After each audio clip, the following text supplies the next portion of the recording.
Selamat datang di Teblani Channel. Sebelum menonton jangan lupa dukung channel ini dengan like, comment, subscribe, dan bagikan ke teman-teman lainnya. Hutan Rimba Ndugama untuk Yan P. Mandenas. Tanggal 16 Juli tahun 2021, pukul 11.50 WP Jayapura, suarapapua.com, rancangan draft perubahan kedua Undang-Undang Otonomi Khusus Nomor 21 Tahun 2001 telah disahkan menjadi UU pada tanggal 15 Juli tahun 2021 di Jakarta. UU tersebut disahkan setelah mengamandemen 19 pasal dari TOL 39 bab dan 79 pasal. Dengan disahkannya RUU Otsus Papua tersebut, secara resmi Jakarta memperpanjang pemberlakuan UU tersebut di Provinsi Papua dan Papua Barat selama 20 tahun ke depan. Menyikapi pengesahan RUU Otsus Nomor 21 Tahun 2001 tentang otonomi khusus bagi Provinsi Papua dan Papua Barat ini, Rambo Lokbere dari Tentara Pembebasan Nasional Papua Barat (TPNPB) mengirim surat terbuka untuk Yan P. Mandenas dan sejumlah rekan-rekannya yang sedang duduk di DPR RI dan DPD RI di Jakarta. Dalam surat tersebut, Rambo Lokbere secara khusus ditujukan kepada Yan P. Mandenas. Berikut isi surat tersebut. TPNPB, OPM Kodap 3 Ndugama Darakma kepada IT, adik Tuan Yan Permenas Mandenas S. Sos, M. Si dengan hormat dan penuh kasih cintaku padamu.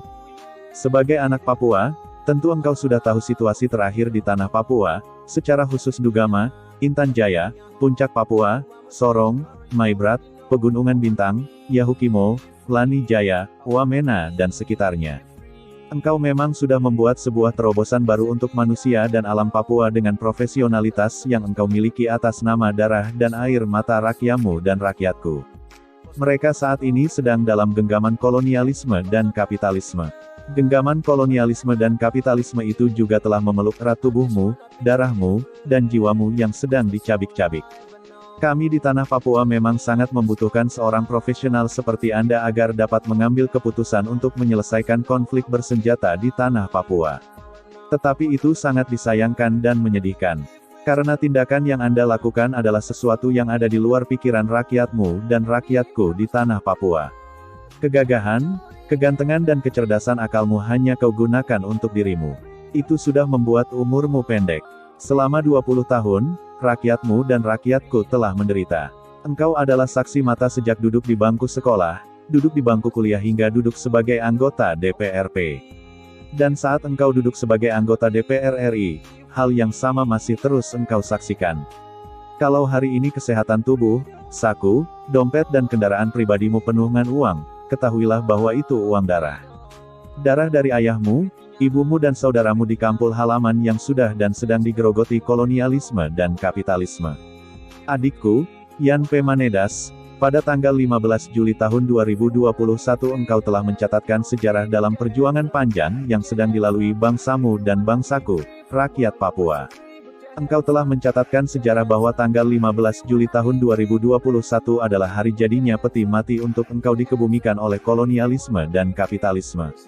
Ingatlah selalu bahwa setelah catatan sejarah itu engkau ukir, maka rakyatmu dan rakyatku sudah membuka tikar lebar-lebar unteka duka hidupmu. Adikku Yan P. Mandenas, engkau gagah dan berani mengambil resiko untuk penderitaan rakyat Papua yang telah kau perpanjang selama 20 tahun ke depan untuk hidup lebih sengsara dan abis. Di saat yang sama, kau tidak perhitungkan dampak, untung dan rugi bagi rakyat Papua. Itu adalah hal paling konyol. Makan atas nama Allah, alam, tulang belulang para pejuang dan rakyat kita yang mendahului saya dan kamu, kami pimpinan militer TPNPB, OPM yang ada di 33 Kodap di bawah pimpinan Panglima Tinggi, Jenderal Goliat Naman Tabuni, kutuk Anda dan rekan-rekan Anda yang sudah dan sedang berjuang untuk perpanjang penderitaan rakyat Papua tahun 20 tahun ke depan. Karena Anda adalah orang yang paling konyol, dan telah bunuh diri karena tidak mengerti dan tidak tahu agenda negara kolonial Indonesia dan agenda internasional untuk merebut kekuasaan atas tanah Papua dalam upaya melanggengkan kapitalisme dan kolonialisme. Sebenarnya, kamu dan kelompokmu hanya cari mimbar untuk mendapat perhatian kolonial dengan cara berdiri lalu tampil gagah di atas air mata, keringat serta darah rakyatmu dan rakyatku yang terus mengalir deras di atas tanah Papua. Adikku Yan P. Mandenas, catat dan ingat. Nafsu sesaat dan kebodohanmu telah membuat engkau menjadi musuh Tuhan, musuh TPNPB OPM, musuh rakyat Papua dan musuh alam Papua. Saya dan Nyamuk di Hutan Rimba Nduga melihat situasi operasi militer kolonial Indonesia secara besar-besar di tanah Papua telah menjadi perhitungan dan perhatian dunia. Maka, saya Rambolok Bere dari Hutan Rimba Nduga sampaikan terima kasih banyak atas dukungan Anda, Yan P. Mandenas. TPNPB OPM akan bangkit dari seluruh pelosok tanah Papua dan di saat itu Engaku akan menangis tersenduh-senduh. Dan ini adalah pesan khusus untukmu adikku, Yan P. Mandenas, bahwa, tanah Papua adalah tanah perjanjian Tuhan dan tanah yang telah diberkati Tuhan. Jadi renungkan sendiri siang dan malam. Bahkan saat buang air di kamar mandi pun renungkan. Pernyataan ini benar atau salah? Kalau diibaratkan, sama dengan Adam dan Hawa di Taman Eden. Tanggal 15 Juli tahun 2021 adalah sejarah di mana namamu dan rekan-rekan seperjuangan sudah tercatat di buku kehidupan dengan darah rakyat Papua sebagai tinta. Adik Tuan Yan P. Mandenas perlu ketahui bahwa perjuangan rakyat Papua dari tahun ke tahun melalui perjuangan damai dan kini lewat perjuangan bersenjata yang kami lakukan sudah dan sedang mendidik rakyat dan generasi muda di tanah Papua untuk tumbuh dan berkembang sebagai pejuang yang berkarakter kelas kakap. Dan akan melahirkan pejuang Papua merdeka yang radikal secara militer. Jadi tidak akan pernah Adan dan negara kolonial berselingkuh merayu hati rakyat Papua untuk membangun tanah Papua. Api perlawanan akan tetap hidup. Demikian surat dari TPNPB OPM Kodap 3 Ndugama Darakma mewakili 33 Kodap di seluruh tanah Papua. Ndugama tanggal 16 Juli tahun 2021 Rambolok Bere pejuang kemerdekaan Papua Barat di Hutan Rimba Ndugama. Terima kasih atas menontonnya Jangan lupa bagikan ke teman-teman lainnya bila informasi penting dari channel ini. God bless us all.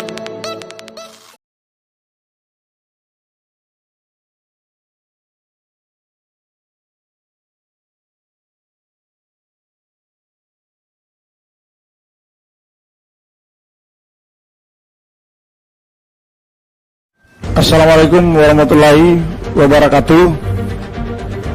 Selamat siang, salam sejahtera untuk kita sekalian. Yang saya hormati Bapak Ibu dan anggota Panitia Khusus RUU tentang perubahan kedua atas Undang-Undang Nomor 21 Tahun 2001 tentang otonomi khusus bagi Provinsi Papua.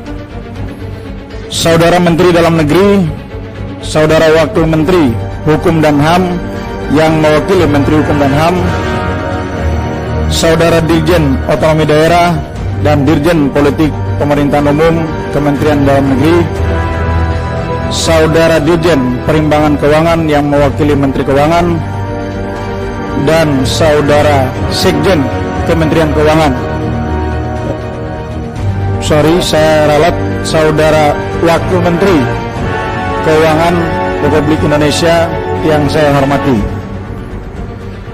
Pada kesempatan ini, saya mengajak kita semua untuk memanjatkan puji syukur kehadirat Tuhan Yang Maha Esa, karena dalam situasi pandemi COVID-19, kita masih diberikan rahmat kesehatan untuk dapat melanjutkan tugas konstitusional kita. Semoga kita terus diberikan kesehatan untuk dapat menyelesaikan tugas kita dalam pembahasan RUU tentang perubahan kedua atas Undang-Undang Nomor 21 Tahun 2001 tentang otonomi khusus bagi Provinsi Papua menjadi undang-undang. Selanjutnya, izinkan saya melaporkan hasil kerja panja kepada forum rapat panitia khusus dalam kesempatan yang berbahagia ini. Sebagaimana penugasan yang diberikan oleh Pansus pada tanggal 24 Juni tahun 2021, Panja telah melakukan rapat pada tanggal 1 Juli, 5 Juli, 6 Juli, dan 7 Juli tahun 2021. Selanjutnya, pada tanggal 7 Juli tahun 2021, Panja telah membentuk Timus dan Timsin. Timus Timsin bekerja sejak tanggal 9 hingga 10 Juli tahun 2021 dan telah melaporkan hasil kerja kepada Panja pada hari Minggu tanggal 11 Juli tahun 2021. Laporan dan draft hasil rapat Timus Timsin telah diterima oleh Panja. Selanjutnya, Panja akan melaporkan hasil kerja Panja kepada Pansus pada hari ini untuk mendapatkan persetujuan Pansus. Perlu kami sampaikan dalam rapat Pansus hari ini beberapa hal terkait kerja Panja sebagai berikut. Pertama, Panja telah melakukan perbaikan DIM dengan menugaskan Sekretariat Pansus bersama dengan tim pemerintah untuk melakukan kompilasi ulang DIM dengan mengikut sertakan tambahan DIM dari fraksi Gerindra, fraksi Partai Demokrat, dan Dewan Perwakilan Daerah Republik Indonesia. Hasil kompilasi telah disampaikan kepada pemerintah sebagai DIM revisi melalui surat nomor DP 08972/Setjen DPR RI /PD-05-7/2021 tertanggal 2 Juli 2021. Dari hasil kompilasi tersebut ditemukan beberapa DIM yang tidak tepat penempatannya, sehingga tim melakukan relokasi DIM yang telah berakibat pada terjadinya perubahan nomor DIM dan mengurangi jumlah DIM dari 146 DIM menjadi 143 DIM. Sebagaimana keputusan rapat Pansus pada tanggal 24 Juni tahun 2021, pembahasan DIM oleh Panja dilaksanakan secara klaster tanpa mengabaikan urutan DIM. Adapun klaster tersebut yaitu: A. Klaster substansi usulan pemerintah, yaitu meliputi klaster 1, judul konsideran menimbang, dasar hukum mengingat, dan ketentuan umum pasal 1. Klaster kedua, keuangan dalam rangka otonomi khusus, pasal 34. Klaster ketiga, pemekaran provinsi, pasal 76. Klaster ke-6, evaluasi dan ketentuan penutup. B. Klaster substansi di luar usul pemerintah, yaitu meliputi 4. Klaster 4, kewenangan khusus, bentuk pemerintahan, kepegawaian, partai politik, dan keuangan umum. Klaster kelima, APBD atau anggaran pembangunan dan belanja daerah, perekonomian, KKR, dan HAM, pendidikan dan kebudayaan, kesehatan, kependudukan, pengawasan, dan penerbitan peraturan pelaksana. Terhadap perubahan substansi pasal dapat disampaikan perubahan norma diurutkan berdasarkan pasal sebagai berikut. Pertama, terhadap ketentuan umum dilakukan perubahan sebagai berikut. A. Teknik penormaan dalam ketentuan umum dibuat generik karena juga dilakukan perbaikan tabulasi yang semula dengan huruf menjadi angka. B. Merumuskan mengenai definisi Provinsi Papua pada ketentuan umum angka 1 yang berdampak pada angka 4 dan angka 7. C. Melakukan perumusan terhadap angka 5, angka 6, angka 13, dan angka 24. D. Penambahan baru terhadap DPRD Kabupaten Kota menjadi DPRK sebagaimana diatur pada angka 12. 2. Terhadap pasal 4 dilakukan perumusan mengenai kewenangan khusus bagi kabupaten kota di dalam pasal 4 ayat 2 yang mengakibatkan satu ayat dari undang-undang, yaitu ayat 5 lama dihapuskan, selanjutnya menghilangkan frasa yang diatur dengan keputusan bersama pada ayat 7 lama agar tidak dimaknai implementasi normanya dengan surat keputusan bersama. Secara keseluruhan, pasal 4 dari semula terdiri dari 9 ayat menjadi 8 ayat.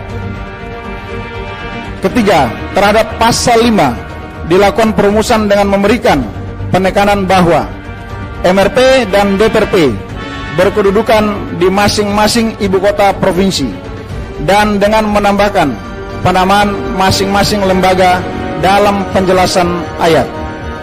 Demikian pula terkait DPRK sebagai sebuah nomenklatur baru dirumuskan dalam pasal 5 dan diberikan tambahan penjelasan ayat mengenai penamaan DPRK.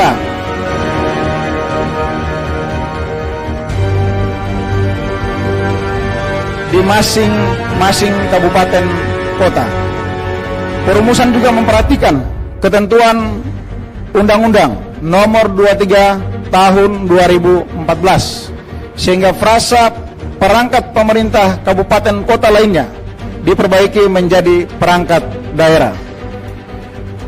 Poin 4, terhadap pasal 6 dilakukan penambahan norma pada ayat 1 untuk mempertegas anggota DPRP yang diangkat dari unsur orang asli Papua, menambahkan penjelasan pada ayat 1 huruf B terkait larangan bagi anggota DPRP dari unsur pengangkatan tidak boleh berasal dari partai politik, dan penambahan penjelasan harus mengakomodir sekurang-kurangnya 30% unsur perempuan dari unsur yang diangkat, serta tambahan penjelasan pada ayat 3.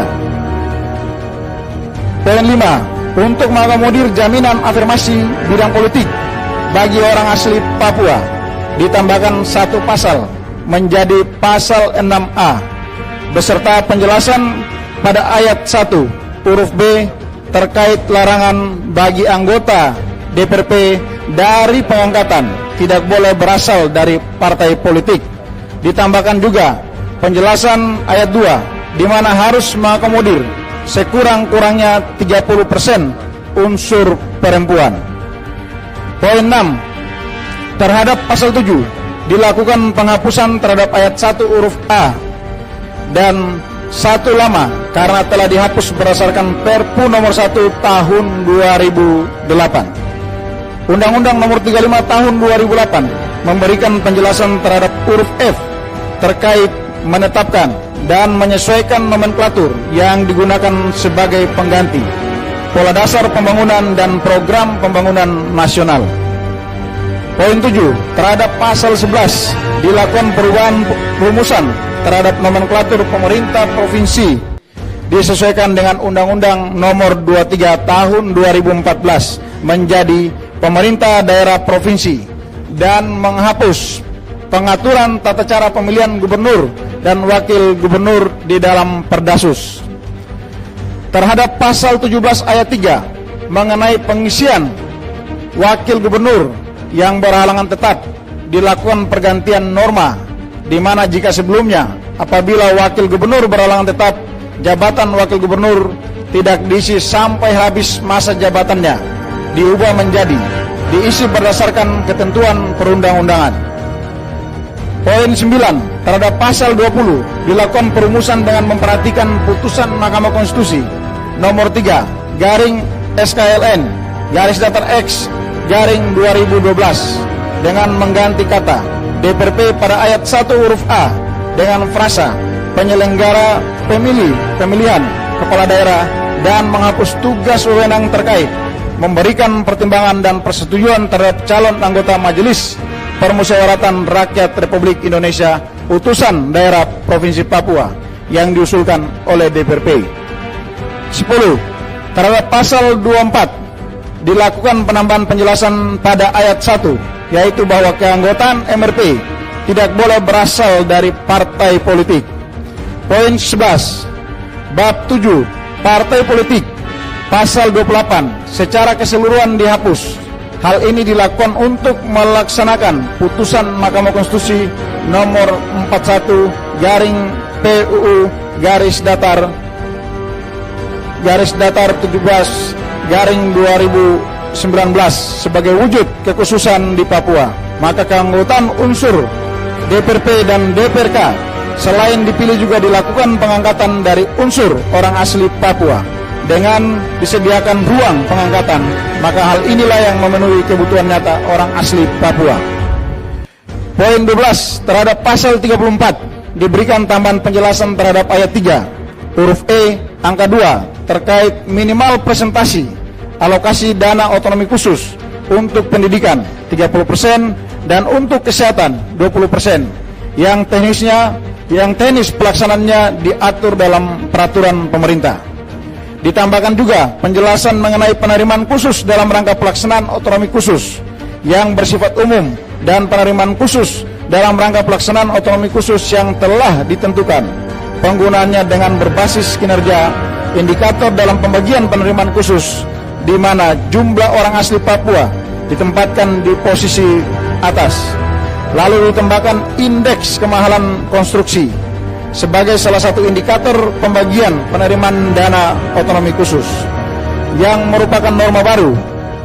Menambahkan penjelasan ayat 9 huruf C terkait yang dimaksud dengan wilayah meliputi wilayah darat dan wilayah laut. Terkait dengan pengawasan terhadap pengelolaan penerimaan dalam rangka otonomi khusus juga ditambahkan peran DPD atau Dewan Perwakilan Rakyat Daerah terhadap perguruan tinggi yang dapat melakukan pengawasan juga dipertegas menjadi perguruan tinggi negeri, serta menambahkan penjelasan terhadap ayat 18 terkait yang dimaksud dengan pengelolaan jumlah ayat dalam pasal 34 berubah dari 7 ayat menjadi 18 ayat. Poin 13, terhadap pasal 36 dilakukan perubahan besaran presentasi alokasi belanja pendidikan dari dana bagi hasil dan penambahan pihak penerimaan alokasi dana otonomi khusus, yaitu bagi masyarakat adat. Poin ke-14, terhadap pasal 38 dilakukan perumusan untuk mengakomodir orang asli Papua dalam usaha-usaha perekonomian yang dituangkan dalam ayat 3. 15, terhadap pasal 56 dilakukan penambahan norma kewajiban pemerintah pusat dalam pelayanan pendidikan di Papua dan pengaturan lebih lanjut dalam peraturan pemerintah. Selain itu, dilakukan penambahan norma mengenai jaminan kesejahteraan dan keamanan pendidikan dan tenaga kependidikan. Dilakukan juga perumusan dengan melakukan penyesuaian urutannya penyelenggaraan pendidikan di ayat 1. 16, terhadap pasal 59 dilakukan penambahan substansi terkait penambahan norma kewajiban pemerintah pusat dalam pelayanan kesehatan di Papua dan pengaturan lebih lanjut dalam pengaturan pemerintah. Selain itu juga diberikan perhatian terhadap kesehatan reproduksi serta kesehatan ibu dan anak dengan menambahkan norma dalam pasal 59 ayat 1. 17, terhadap pasal 68 ayat 2 dilakukan perumusan dengan menghilangkan kata represif. 18, terhadap pasal 68A diatur mengenai badan khusus dalam rangka melakukan sinkronisasi, harmonisasi, evaluasi, dan koordinasi pelaksanaan otonomi khusus dan pembangunan wilayah Papua. Pembentukan badan khusus ini merupakan upaya meningkatkan efektivitas dan efisiensi pembangunan di Papua. Poin 19, terhadap pasal 75 diberikan tambahan norma baru bahwa peraturan pemerintah disusun berkonsultasi dengan DPR, DPD, dan mengikut sertakan pemerintah daerah Provinsi Papua.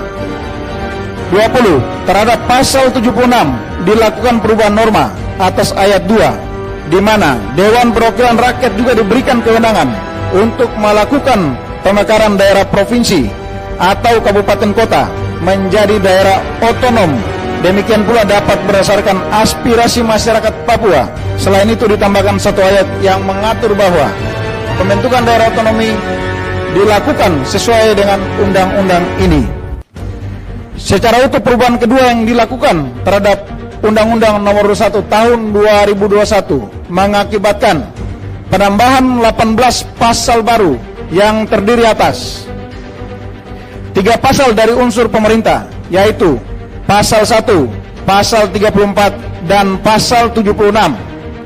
15 pasal di luar usulan pemerintah, yaitu Pasal 4, Pasal 5, Pasal 6, Pasal 6A, Pasal 7, Pasal 11, pasal 17, pasal 20, pasal 36, pasal 38, pasal 56, pasal 59, pasal 68, pasal 68A, dan pasal 75.